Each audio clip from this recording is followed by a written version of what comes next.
come from a low-income family. I'm the son of a troubled U.S. Air Force veteran. He was a veteran of foreign wars. He served in Vietnam. He came home. He struggled in this life.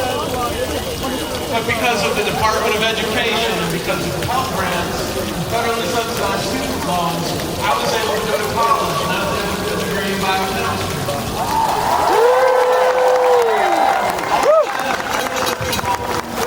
Education will soon be no more advanced student than this man and the Trump king autocracy.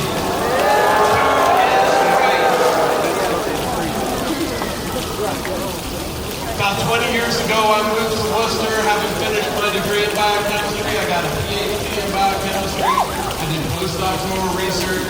I lived all over this country. I moved to Worcester 20 years ago to my dream job as an assistant professor at UMass Medical School. I sat on my lab, and I love it there, man. It is a wonderful, amazing place. I've worked my ass off over the years to get NIH funding to do the research that my lab does, to train students from all over the globe, and to try to make this world a better place. I have amazing, brilliant colleagues that work with me that are studying everything from brain cancer in children to tuberculosis to viral infections. It's all kinds of things that you don't ever want to hear about. I read a statistic this morning that in 1962, the child leukemia cancer survival rate was 4%. Today it's 94%. That's research.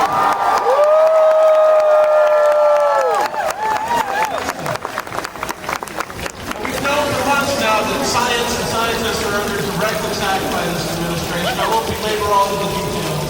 I'll just tell you that hundreds of projects, grants have been shut down for no reason. Many right here in Worcester and all of our universities.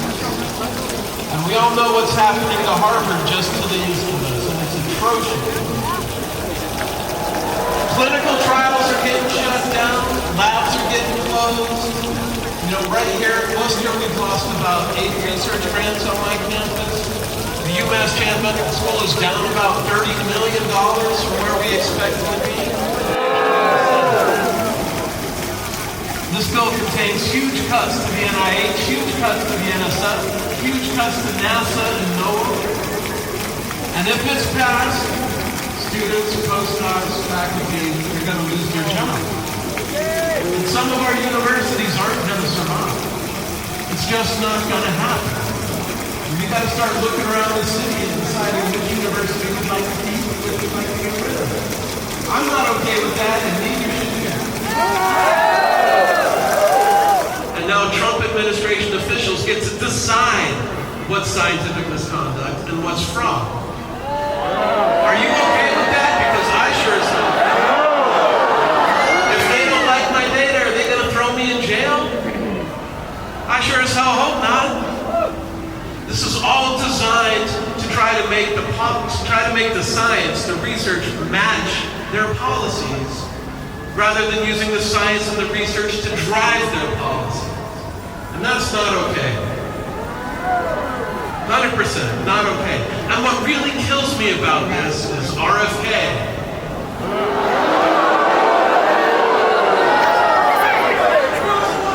He's going to make America healthy again.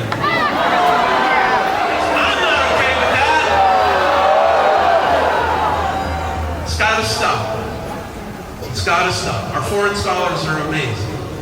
Absolutely amazing. Hey, this stuff doesn't just affect me, and it doesn't just affect our foreign scholars. It affects you too. UMass is one of the largest employers in the county of Worcester. If UMass goes down, our economy goes down.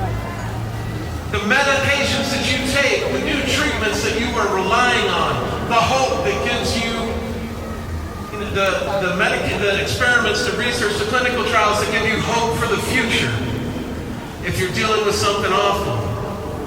That's all being taken away. That's the NIH. That's what they do. Gone. 99% of all new FDA-approved drugs are supported by NIH dollars. 99%. This is health insurance for impoverished people, people that are struggling in this life, people who are just like my family when I was a kid. Medicaid is the majority of the receipts at the hospital. Maybe not the majority. It's a good fraction of the receipts at the hospital. There's clinics all over this city that require Medicaid payments in order to provide the treatments that they're able to provide. Military aircraft descending on the National Mall. It's something you see in North Korea. But let me tell you something. It is not patriotic to throw yourself a birthday party and use the U.S. military as props. It is pathetic. And it is how he views himself as all-powerful. But it is not about honoring the Army's 250th birthday. It is all about Trump. And he's trying to militarize our democracy. And he's trying to send a signal that the U.S. military is not yours, it is his. And it's shameful. Let me tell you, the most important title in this country is not president. It isn't senator and it isn't congressman. It is citizen.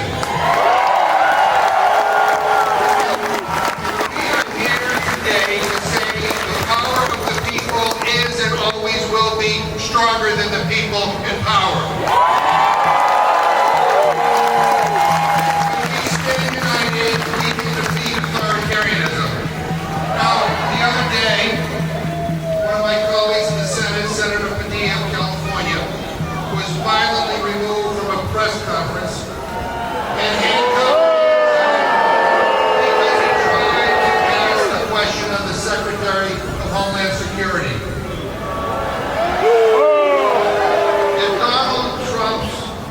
People treat a sitting U.S. senator like that, you can only imagine how they treat a farm worker, how they treat a laborer, how they treat those who work in the hospitality industry, or those who work in eateries, or how they treat a mother, or father, or sister, or brother, or son, or daughter, or how they will treat you if you ever come face to face with them.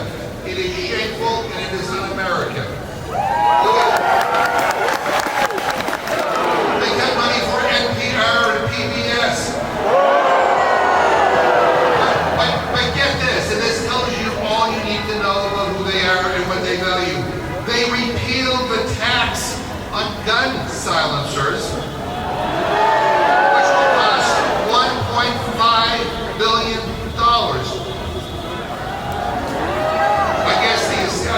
Lobby got to them.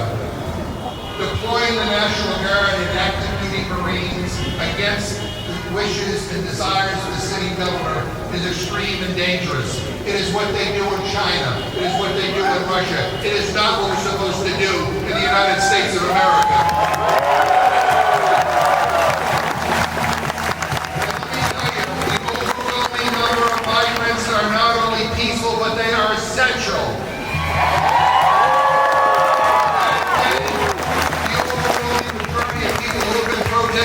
They are peaceful too.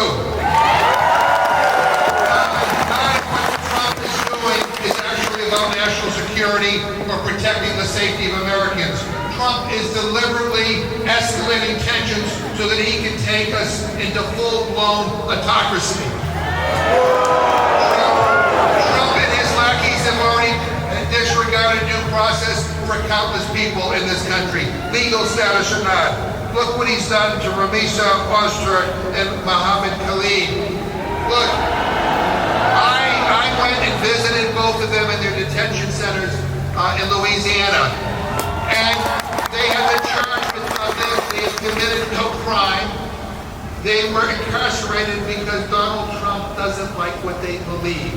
Well, too bad. This is America. People can believe what they believe.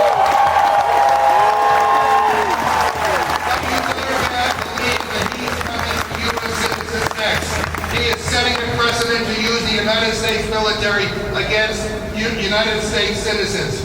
He wants us to be so scared. He wants us to be so scared that we'll let it happen, that we'll be quiet, that we'll fold, that we'll just fall into line. He wants us to turn our backs on our neighbors, and soon he'll want us to turn in our neighbors. He wants us to sit down and shut up. But are we going to let that happen?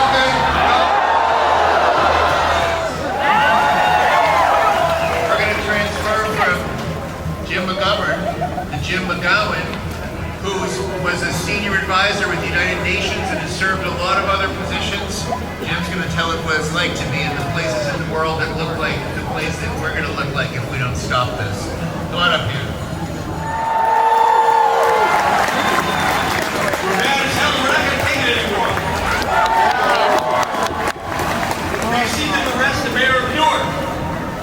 We've seen them charge a congresswoman, and we've seen them violently attack and arrest the United States Senator for doing their jobs.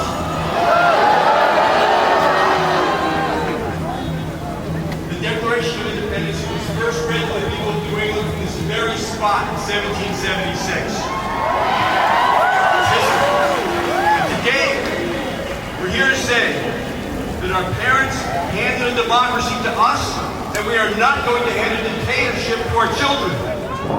So I'm going to use the word jumble to turn the letters of the name of Donald Trump into Lord Damned. And when I say Lord Damned, you know what I'm talking about, right? It fits him. So yeah. Lord Damned's presidency should have ended when he turned the White House into a cryptocurrency platform. To vote in such overwhelming numbers that there could be no doubt about the outcome.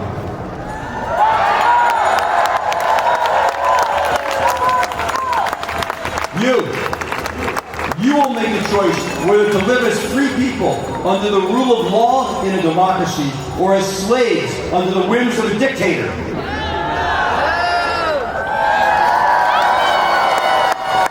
It is here today that I stand before you to uphold that oath for the love of my country. Because I believe in the ideals America was born on. That America is the pillar of democracy, freedom, and a way of life many people around the world have looked up to and emulated.